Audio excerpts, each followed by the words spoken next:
Sveiks, tu klausies par savu dziļāk, un šodien parunāsim par to, vai es varu pazaudēt savu glābšanu.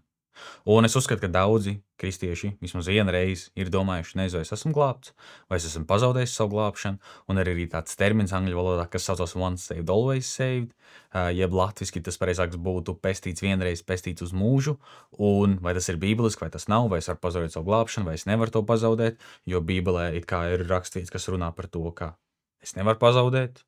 Un ir rakstīts, kas saka, ka tomēr es varu pazaudēt, un ir viens mācītājs, kas saka, ka tu nevari pazaudēt savu glābšanu, jo, ja tu pazaudē savu glābšanu, tas nozīmē to, ka tu nekad neesi bijis kristietis, un ir cilvēki, kas saka, jā, tu vari pazaudēt savu glābšanu, un tāpēc ir citi cilvēki, kas iet, ka man tagad ir jāskrien, jārauj, nedod Dievs, es pazaudēšu savu glābšanu, un es domāju, ka par to ir jāparunā, tāpēc mēs arī par to parunāsim, uzskatīsim raksturvietas, video nebūs garš, bet es ceru, ka būs pietiekoši saprotams. Protams, mēs neiesim cauri visām raksturvietām savādāk, mēs šeit būtu ļoti ilgi, bet izcelsim pāris populārākās, kas tiek izmantotas, un arī pārunāsim. Un es domāju, un es ceru, un es lūdzu, ka tas nesīs arī mieru tavai dvēselē.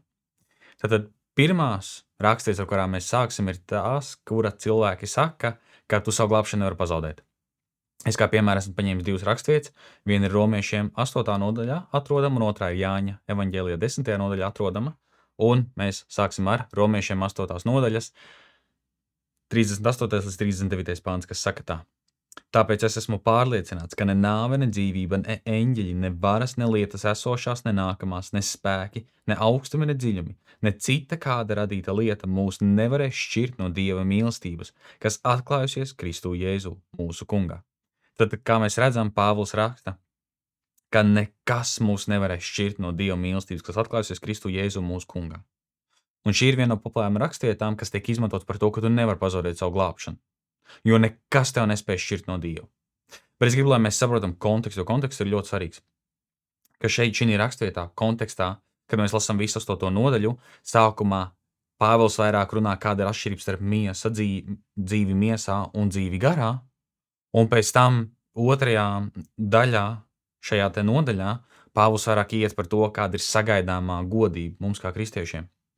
Bet šeit beigās viņš runā par to, ka tāpēc es esmu pārliecināts, ka ne nāve, ne dzīvība, ne eņģeļi, ne varas, ne lietas esošās, ne nākamās, ne spēki, ne augstumi, ne dziļumi, ne cita kāda radīta lieta mūs nevarēs šķirt no Dieva mīlestības.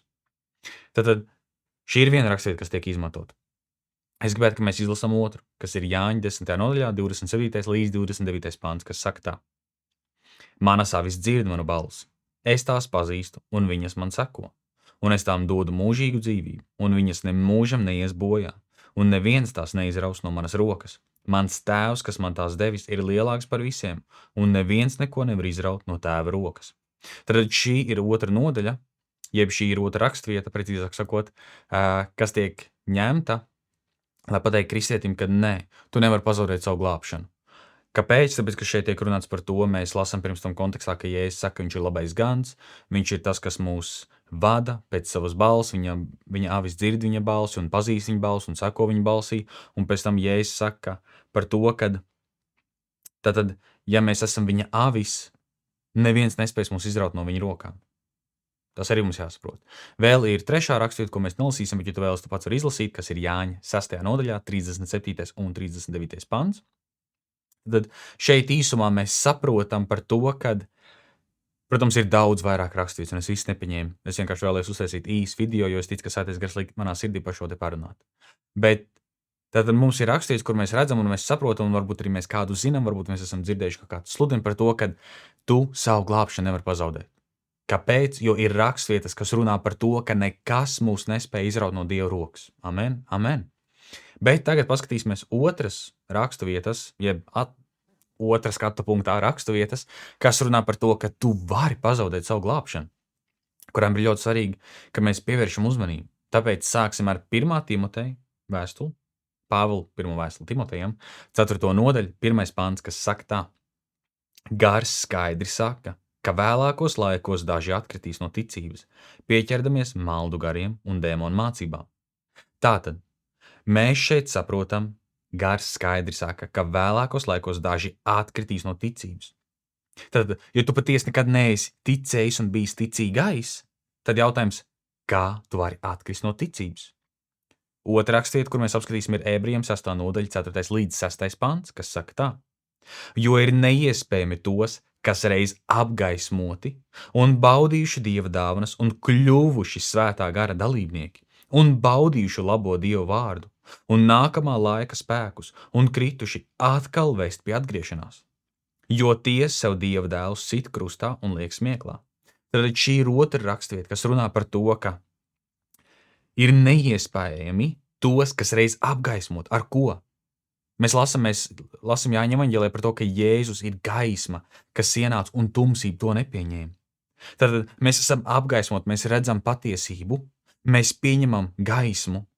Tad kāpēc? Tāpēc, ka mēs esam apgaismoti un baudījuši Dieva dāvanas. Dievs savus dāvanas caur Svēto garu dod tikai saviem bērniem, attiecīgi tiem, kas ir pieņemši Jēzu Kristu kā savu kungu un glābēju. Un kļuvuši svētā gara dalībnieki un baudījuši labo Dievu vārdu. Tad baudījuši Dievu vārdu, lasījuši Dievu vārdu, uzņēmuši Dievu vārdu un nākamā laika spēkus. Ko tas nozīmē? Ka svētais gars darbojās caur viņiem dziedināšanas, atbrīvošanas, pravietošanas, gudrības vārds un cits brīnišķīgas lietas. Un krituši. Ko tas nozīmē? Krituši. Tad aizgājuši prom no ticības, savādāk un dažādu iemeslu dēļ. Atkal vest pie atgriešanās. Tad, ja Pāvils, atvainojos, tas nav Pāvils, ja nezinām, vai tas ir Pāvils, tad šeit atkal teikts, atkal vest pie atgriešanās, tad tas, kas raksta Ebreju vēstuli, viņš saka par to, ka kāds ir baudījis visu, ko mēs mūsdienās saukt, tas ir svētā gara pildīts kristietis, atdzims no augšienes, un, ja viņš ir atkritis, ir neiespējami viņu atgriezt. Jo tie sev Dieva dēlu sit krustā un liek smieklā. Tad viņi atsakās no ticības. Palasīsim Romiešiem 11. nodaļu no 20. līdz 22. pantam, kas saka tā: pareizi savas neticības dēļ tie izlausti, bet tu turies ar savu ticību. Tāpēc neesi iedomīgs, bet pilns bijības. Jo, ja Dievs nav taupījis dabīgos zarus, viņš arī tevi netaupīs. Redzi, šeit kopā Dieva laipnību un bardzību, bardzību pret tiem, kas krituši, laipnību pret tevi, ja tu tikai paliksi uzticīgs šai laipnībai, citādi arī tevi izcirtīs. Tad mēs saprotam šo domu, kad ir izcirsti cilvēki priekš mums, bet mums ir jābūt pilniem bijības un pateicības. Kādā ziņā? Jo, ja mēs būsim iedomīgi un teiksim, paskaties, tik izcirsti cilvēki manis dēļ, lai es iemantot mūžīgo dzīvi, paskaties, es esmu to pelnījis, skaties, ka tu nekrīti. Un tu varbūt teiksi, jā, to ir rakstījis Pāvils vai rakstnieks Ebreju vēstulēs vai Jēzus vispār kaut kur to saka, tāpēc, ka mēs jums lasījām Jāņa 10. nodaļu, kur Jēzus saka par to, ka nekas mūs nespēs izraut no Dieva rokas, un es arī iedevu Jāņa 6. nodaļu, bet palasīsim no viens mans mīļākās nodaļas, kas ir atrodama Mateja evaņģēlijā 24. nodaļā, kur Jēzus runā par pēdējiem laikiem, par sagaidāmajām lietām un vispārējo. Bet tad Mateja 24, 13 saka tā: Jēzus, ja tev ir bībele, kas ir red letter edition, tad ar sarkanajiem burtiem, tad pilnīgi visur bībelē, kur Jēzus runā, viss ir iecelts sarkanajās tekstos, tad tu redzēsi to, kā 13. pants, to runā Jēzus. Bet kas pastāv līdz galam, tas tiks izglābts. Kādā ziņā? Jo Jēzus pirms tam runā par to, ka daudz apgrēcināsies un daudzi aizies prom no ticības un sāks sakot maldu mācītājiem un vispārējais, un viņš pēc tam saka, bet kas pastāv līdz galam, tas tiks izglābts. Tas nozīmē to, ka tu vari iesākt pareizi, bet ir jāskatās to, kā mēs pabeidzam. Jo tu vari iesākt ar pareiziem motīviem, bet tomēr tu vari aiziet pazušanā.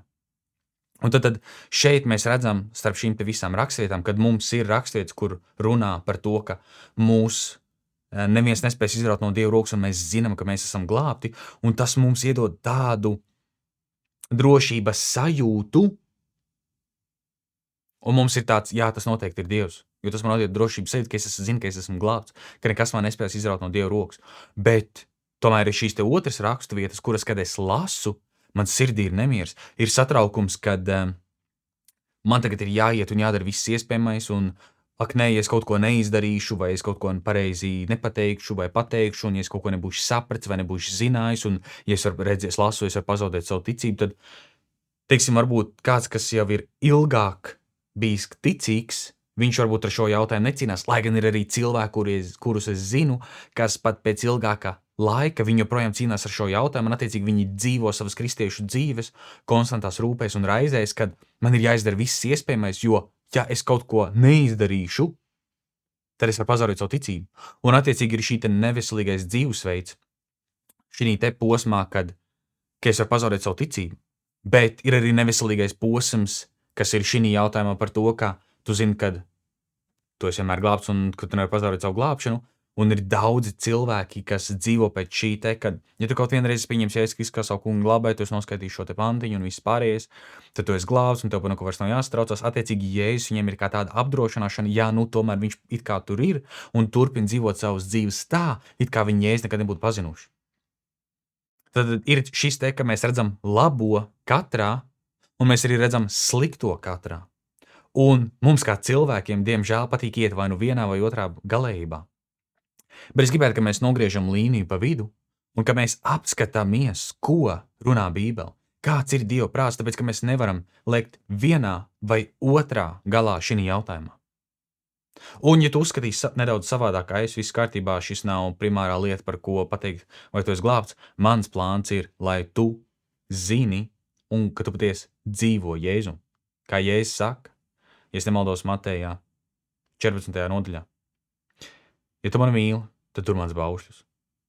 Bet es gribu, ka mēs palasam kādu stāstu, kas ir atrodams Lūkas evaņģēlijā 15. nodaļā, 2. daļā šīs te nodaļas, ja mēs pārdalām nodaļas pusēm, tad 2. pēdējā daļā, un tur ir kāds stāsts par pazudušo dēlu. Un es ticu, ka tur visticamāk būs dzirdējis šo stāstu, kur mēs zinām, kur bija kāds zēns, puisis, vīrs, jaunākais dēls, kas aizgāja prom no tēva. Un pēc tam atnāca atpakaļ. Pazudušais dēla stāsts. Un es gribētu, ka mēs palasam konkrētas raksturvietas un ka mēs redzam to, kāds ir Dievs un kāda ir viņa sirds. Tad sāksim Lūkas 15. nodaļu un 12. 13. pants. Un jaunākais sacīja tēvam: Tēvs, dod man piekrītošo mantas daļu. Tad mēs redzam to, ka šis te jaunākais dēls prasa tēvam: dod man manu daļu. Patiesībā viņš savu daļu būtu saņēmis tikai tad, kad tēvs nomirst. Attiecīgi, dēls saka tēvam: tu principā drīz mirsi, atdod man savu daļu. Tad mēs redzam to, ka viņam nauda ir svarīgāka nekā tēvs. Tad viņš starp tiem sadalīja mantu, un pēc dažām dienām saņēmis visu, jaunākais dēls aizgāja uz tālu zemi, un tur izšķieda savu mantu, palaidnīgi dzīvodams. Tad mēs lasām šo te stāstu, un ja mēs varam reprezentēt to, kā mēs kā kristieši dzīvojam, ir tas, kad mēs bijām tēva namā, mēs dzīvojām zem viņa drošībā, viņa apsardzībā, viņa gādībā, kā kristieši, kā Dieva bērni, kā Dieva dēli un Dieva meitas. Un mēs saņemam svētību, un mēs izdomājam, mums Dievu vairs nevajag. Ja mēs tā nedaudz padomājam, tad bieži vien mēs varbūt pieķeram sev tajā momentā, ka tad, kad Dievs mūs svētī, mēs diezgan fiksi aizmirstam par viņu un aizējam savās lietās. Bet turpinam lasīt, kas notiek 16. pantā. Es laicu pāris rakstvietām, bet jā. Tad mēs saprotam to, ka notiek šis te bats, viņš visu naudu ir izšķērdējis, un viņam nav ko ēst. Un mēs lasām 16. pantā, kad viņš ir dabūjis kaut kādu darbu, mēs lasām 16. pantā, kur ir teikts tā: un viņš būtu bijis priecīgs dabūt sēnelas, ko cūkas ēda, lai tām pildītu savu vēdru, bet neviens viņam tās nedeva. Tad mēs pēc 16. pantā saprotam to, ka viņš visu mantu ir izšķērdējis, un viņam ir tik slikti, ka viņam pat nav īsti ko ēst. Viņš ir principā nabaks. Viņš dzīvo kopā ar cūkām un ēd to pašu, ko cūks ēd. 17. līdz 19. pants saka tā: tad viņš pie atziņas nācis sacīja: cik algāģu nav manam tēvam, kuriem maizes pa pilnam, kamēr es te mirstu badā. Es celšos un iešu pie sava tēva un sacīšu: Tēvs, es esmu grēkojis pret debesīm un pret tevi. Es vairs neesmu cienīgs, ka mani sauc par tavu dēlu. Pieņem mani par vienu no saviem algāģiem. Tad mēs pēc šīs rakstvietas saprotam to, ka, lai gan viņš vienreiz bija tēva namā, viņš nevis vienreiz, bet viņš tur dzīvo, viņš tur uzaug un viss pārējais. Viņš aiziet projām, un viņš nāk pie atziņas, ka nē, tad, kad es biju tēva namā, tur bija tik labi. Man ir jāiet atpakaļ, un es saprotu, šis te dēls domā, Viņš domā, ka viņš saprot, ka tēvs noteikti man vairs nepieņems atpakaļ kā dēlu, tāpēc, ka es teicu, būtu labāk, ka tu būtu mīris, jo tad es dabūtu savu mantu, aiziet savā dzīvē. Un viņš parāda necieņu, es gribēju teikt nerespektu, bet nav tāds vārds, viņš parāda necieņu pret tēvu un aiziet prom. Viņš saprot, nē, es kaut vai iešu atpakaļ kā kalps, jo pat mana tēva kalpi dzīvo tik labi. Lasam tālāk 20. pantu, kur vairāk atklājās, no 20. līdz 24. kur vairāk atklājās tēva sirds, mūsu debes tēva sirds. Tad šis te dēls sākās tā, un viņš cēlās un gāja pie sava tēva, bet viņam vēl tālu esot. Viņa tēvs to ieraudzīja, un tam kļuva viņa žēl, un viņš skrēja tam pretī, krita tam ap kaklu un to skūpstīja. Nedaudz iepauzēsim. Es uzskatu, ka, ja mēs uzskatām, ka tā bija vismaz nedaudz tiesības būt dusmīga, jo viņš paņēma, aizgāja prom un atstāja, parādīja vienaldzību. Bet tēvs skrien pretī, krita tam ap kaklu un to skūpstīja. 21. āns. Bet dēls tam sacīja: Tēvs, es esmu grēkojis pret debesīm un pret tevi. Es neesmu vairs cienīgs, ka mani sauc par tavu dēlu. Bet tēvs pavēlēja saviem kalpiem: atnesiet ātri vislabākās drēbes un apģērbiet to. Mauciet viņam pirkstā gredzenu un kurpes kājās. Atnesiet baroto teļu un nokaujiet to, lai ēdam un līksmojamies, jo šis mans dēls bija miris. Un nu atkal ir dzīvs. Viņš bija pazudis un ir atkal atrasts. Un viņi sāka līksmoties. Tātad, par šo te stāstu. Kādēļ es to lasīju? Es gribēju, ka mēs paskatāmies uz šo te visu bībeliski.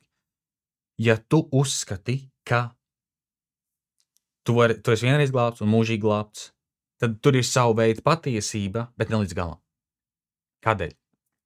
Jo, ja mēs lasām Bībeli, mēs saprotam to, ka kristietis var pazaudēt savu glābšanu. Jo mēs visi esam grēcinieki, mēs visi esam piedzimuši grēkā.